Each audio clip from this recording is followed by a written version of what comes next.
মোদির নতুন চালে আটকে যাচ্ছে থালাপতি বিজয়ের শপথ গ্রহণ, বেরিয়ে গেছে নির্বাচনের ফলাফল।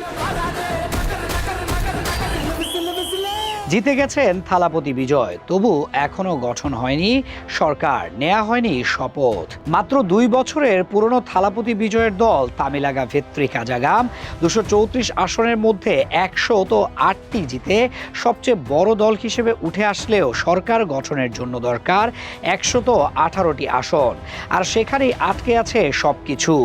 যেখানে মুখ্যমন্ত্রীর শপথ নেওয়ার কথা ছিল বৃহস্পতিবারই, সেখানে রাজ্যপাল রাজেন্দ্র বিশ্বনাথ আর্লেকর সাফ জানিয়ে দিয়েছেন তিনি বিশ্বাস করেন না টিভিকের কাছে প্রয়োজনীয় সংখ্যা আছে। শুধু তাই নয়, রাজ্যপাল বিধানসভায় ভেঙে দিয়েছেন এবং কেরালার উদ্দেশ্যে রওনা হয়ে গেছেন। এবং এই রাজ্যপাল কেন্দ্রীয় সরকার নিয়োগ করা হয় ভারতের রাষ্ট্রপতি দ্বারা, যা মোদী সরকারেরই অন্তর্গত।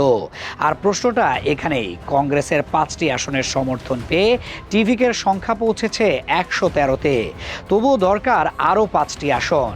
ভিসিকের 2টি আসন আছে আর বাম দলগুলোর 4টি, কিন্তু ভিসিকে তাদের বৈঠক শুক্রবার পর্যন্ত পিছিয়ে দিয়েছে। অন্যদিকে বাম দলগুলো শুক্রবার পর্যন্ত সময় চেয়েছে সিদ্ধান্ত নিতে।